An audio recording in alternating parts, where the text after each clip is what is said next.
राजस्थान में 34,445 खदानें हैं, जहां से राज्य को 10,394 करोड़ का सालाना राजस्व और 30 लाख लोगों को सीधा रोजगार मिलता है। कल्पना कीजिए कि अगर इस पूरी खनिज संपदा पर टैक्स लगाने, शर्तें तय करने और नियम बनाने का अधिकार राज्य सरकार के हाथ से छीन के सीधे केंद्र सरकार के पास चला जाए तो होगा क्या? यह कोई काल्पनिक सवाल नहीं है। केंद्र सरकार ने संसद में एक ऐसा बिल पेश कर दिया है जो राज्यों के खनिज अधिकारों की पूरी तस्वीर बदल देगा। आज हम आपको बताएंगे कि एमएमडीआर संशोधन बिल है क्या, राजस्थान पर इसका असर क्या पड़ेगा, सुप्रीम कोर्ट के एक बड़े फैसले से इसका क्या रिश्ता है और नेता क्या प्रतिक्रिया दे रहे हैं। पूरी रिपोर्ट बात करेंगे। नमस्कार, मैं प्रदीप हूँ, आप थिंक 360 देख रहे हैं। तो ये कोई अटकल नहीं है, संसद में पेश हो चुका एक वास्तविक विधेयक है। केंद्रीय कोयला और खान मंत्री जी किशन रेड्डी ने खुद इसको लोकसभा में सोमवार को खान एवं खनिज विकास एवं विनियम संशोधन विधेयक 2026 यानी एमएमडीआर अमेंडमेंट बिल पेश किया है। ये जानकारी राष्ट्रीय मीडिया रिपोर्ट में पोस्ट हो चुकी है। तो इस रिपोर्ट में है क्या? इस बिल का मूल मकसद है राज्यों की उस स्थिति को सीमित करना जिसके तहत वो खनिज और अधिकारों की खनिज संपदा वाली जमीनों पर टैक्स, सेस या अन्य लेवी लगा सकते हैं। रिपोर्ट ये कह रही है कि बिल के जरिए खनिज संपन्न भूमि यानी मिनरल बीरिंग लैंड को भी केंद्र सरकार के नियंत्रण में दायरे में लाया जा रहा है। यानी अब यह तय करेगा कि केंद्र किस जमीन में कितना खनिज है और क्या केंद्र ही तय करेगा कितना खनिज है और उस पर क्या नियम लागू होंगे।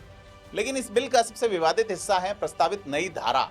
इसके मुताबिक अगर किसी राज्य ने खनिज अधिकारों या खनिज वाली जमीन पर कोई टैक्स, सेस या अन्य लेवी लगाई है तो वो रकम जो है इस कानून के लागू होने से पहले राज्य सरकार के पास जमा नहीं हुई या वसूली नहीं गई तो उसे कानूनी तौर पे अमान्य माना जाएगा। यानी वो पैसा राज्य को कभी नहीं मिलेगा। जो रकम पहले से जमा हो चुकी है या वसूल हो चुकी है उसे वापस लौटाने की जिम्मेदारी राज्य पर नहीं होगी, लेकिन जो बकाया अभी अटका है वो पूरी तरह डूब जाएगी। अब बात करते हैं इसका राजस्थान पे सीधा असर क्या पड़ेगा। राजस्थान पत्रिका की एक खबर आई है जिसमें ये कहा जा रहा है कि राजस्थान उन 8 राज्यों में है जहां देश का 97.59% खनिज उत्पादन होता है। राजस्थान का हिस्सा है 23.17, तो उड़ीसा के बाद देश का सबसे दूसरा बड़ा राज्य है। राजस्थान में कुल 34,445 खदानें हैं जिनसे राज्य को सालाना करीब 10,394 करोड़ रुपए का राजस्व मिलता है। सीधे तौर पे 30 लाख लोगों का रोजगार है। अब अगर टैक्स, रॉयल्टी और सेस लगाने की शर्तें और प्रतिबंध केंद्र सरकार को तय करने लगेंगे तो राज्य की इस पूरी आर्थिक स्वायत्तता पर सीधा असर पड़ेगा। सबसे बड़ी चोट ये है कि राज्यों का जो पुराना बकाया अभी वसूला नहीं जा सका है वो इस कानून के आने के बाद हमेशा के लिए खत्म हो जाएगा। तो अब अगर दिलचस्प और अहम बात पे आए, ये बिल सीधे सुप्रीम कोर्ट के एक ऐतिहासिक फैसले से टकराता है। जुलाई 2024 में सुप्रीम कोर्ट की 9 जज की संविधान पीठ ने एक बड़ा फैसला दिया। मिनरल एरिया डेवलपमेंट अथॉरिटी बनाम steel authority of India case में इस फैसले में 8-1 के बहुमत से कोर्ट ने साफ कहा कि खनन पर दी जाने वाली रॉयल्टी टैक्स नहीं, राज्य सरकारों को खनिज संपन्न भूमि और खनिज अधिकारों पर टैक्स लगाने का अधिकार है। यानी सुप्रीम कोर्ट ने खुद राज्यों के इस अधिकार को संवैधानिक मान्यता दी थी और अब केंद्र सरकार यही एमएमडीआर संशोधन बिल लाकर कानून के जरिए उसे अधिकार को सीमित करने की कोशिश कर रहा है। शायद देखा जाए तो जाहिर है कि संसद के पास कानून बनाने का अधिकार है और सरकार का तर्क है कि वो सिर्फ शर्तें और प्रतिबंध तय कर रही हैं, अधिकार पूरी तरह छीन नहीं रही। लेकिन आलोचकों का कहना है कि व्यवहार में इसका असर वैसा ही होगा जैसे कि राज्यों की शक्ति को कमजोर होना। अब निष्पक्षता के नाते बताना जरूरी है कि आखिर केंद्र सरकार इस बिल के पीछे क्या तर्क दे रही है। सरकार का कहना है कि देश में एक समान टैक्स ढांचा होना जरूरी है। ये जीएसटी के वक्त भी कहा गया था, आज से 10 साल पहले। वेट आज भी कई जगह लागू होता है, पेट्रोल पे लागू है, बार्स में लागू है, इनकम टैक्स भी है, सेल टैक्स भी यानी जीएसटी भी है। तो वो एक डायलॉग है। तो मंत्री जी किशन रेड्डी ये कह रहे हैं कि खनन क्षेत्र में स्थिरता, निश्चिंतता और पूर्वानुमान लगाने लायक माहौल बनाने के लिए बदलाव किए जा रहे हैं ताकि आत्मनिर्भर भारत और विकसित भारत के 2047 के लक्ष्यों को गति मिल सके। ये सरकारी भाजपा की भाषा है और ये इस भाषा के तहत सरकार के मुताबिक अलग अलग राज्यों में अलग अलग टैक्स और लेवी होने से खनन कंपनियों की लागत बढ़ रही है, निवेश और भरोसे में कमी आ रही है और आपूर्ति श्रृंखला यानी सप्लाई चेन में असंतुलन पैदा हो रहा है। मंत्रालय ये कह रहा है हर राज्य में टैक्स की अलग दर होने से देश में एक समान व्यवस्था नहीं बन पा रही है जिससे अनावश्यक प्रतिस्पर्धा हो रही है। तो सरकार का पक्ष है ये सुधार हैं, अतिक्रमण नहीं। जनता को दोनों पहलू समझ कर राय बनानी होगी। अब बात करते हैं इस मुद्दे पर सियासी प्रतिक्रिया की। राजस्थान के पूर्व मुख्यमंत्री कांग्रेस के वरिष्ठ नेता अशोक गहलोत ने इस बिल पर तीखा हमला बोला है और ये कहा है कि केंद्र की भाजपा सरकार अब राज्यों की खनिज संपदा पर सीधा डाका डालने जा रही है। एमएमडीआर संशोधन बिल के जरिए खनिज जमीनों पर टैक्स रॉयल्टी सेस लगाने की चाबी अब राज्यों से छीनकर केंद्र अपने हाथ में लेना चाहता है। गहलोत भी इस आंकड़े का जिक्र करते हैं, खानों की संख्या और रोजगार वाला, और ये कह रहे हैं कि सबसे शर्मनाक प्रावधान ये है कि नई धारा 9D के जरिए राज्यों का पुराना बकाया टैक्स भी वसूल नहीं हो पाएगा, यानी राज्यों का हक का पैसा भी नहीं मिल पाएगा। और वो कहते हैं एक समान टैक्स ढांचे का ढोंग नया नहीं, वो जीएसटी का उदाहरण देते हैं, तमाम चीज़ें।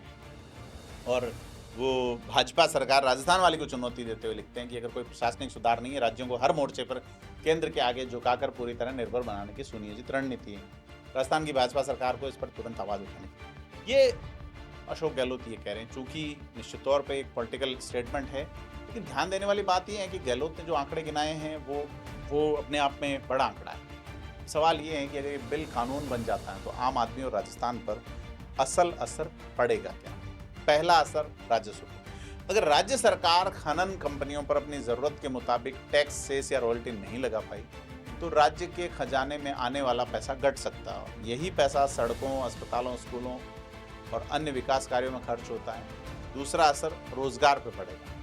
राजस्थान में सीधे तौर पर 30 लाख लोग खनन से जुड़े हैं। अगर राज्य की खनिज नीति पर उसका नियंत्रण कमजोर होता है तो लंबे समय में स्थानीय प्राथमिकताओं के बजाय राष्ट्रीय स्तर की नीतियां हावी होंगी। तीसरा और सबसे बड़ा असर है संघीय ढांचे यानी फेडरलिज्म। भारत का संविधान, जैसा मैं अक्सर कहता हूँ, एक संघीय व्यवस्था पर आधारित है, यानी कुछ विषयों पर राज्यों को अधिकार मिले हैं, कुछ पर केंद्र को और कुछ पर दोनों को, यानी राज्य सूची, संघ सूची और समवर्ती सूची। अगर एक के बाद एक कानूनों के जरिए राज्यों के वित्तीय अधिकार केंद्र के पास जाते रहे, जैसा जीएसटी को लेकर भी बहस होती है, तो सवाल उठता है कि राज्यों की स्वायत्ता का भविष्य क्या होगा। राजस्थान के हमारे दर्शकों के लिए मुद्दा बेहद अहम है, क्योंकि हमारा राज्य देश के प्रमुख खनिज उत्पादक राज्यों में से एक है, चाहे वो जैसलमेर, बाड़मेर का पेट्रोलियम हो, राजसमंद, उदयपुर का संगमरमर या फिर भीलवाड़ा सीकर का अभ्रक और अन्य खनिज। देखना है कि क्या सरकार की भाजपा सरकार जो है राज्य की, वो इस बिल पर अपने केंद्रीय नेतृत्व से कोई बात करती है या नहीं, क्योंकि संघीय ढांचे की बात हम लगातार कर रहे हैं। भारत राज्यों का संघ है, यहाँ फेडरलिज्म नहीं है, यूनियन ऑफ इंडिया संघ है, फेडरेशन नहीं बताया गया, महासंघ नहीं बताया गया। जैसे आप अन्य यूएस की बात करें या खास करके यूरोप में स्विट्जरलैंड जैसे देशों की बात करें, तो ये पॉइंट यहाँ आके खड़ा होता है कि क्या बीजेपी अपने केंद्रीय नेतृत्व से कोई सवाल करेगी, यहाँ वाले की भी, स्टेट की जो है। तो देखेंगे, इस पे नज़र बनाए रखेंगे। पूरी कहानी ये है कि ऐसा कानून है जो राज्यों और केंद्र के बीच अधिकारों की एक नई जंग खड़ी कर सकता है। इसका सीधा असर राजस्थान जैसे खनिज संपन्न राज्य पर पड़ेगा ही। तो क्या ये वाकई देश में समान टैक्स ढांचे के लिए जरूरी सुधार है? आप क्या सोचते हैं? कमेंट करके बताएं। वीडियो को लाइक शेयर करें। थिंक 360 को सब्सक्राइब कर लीजिए। धन्यवाद।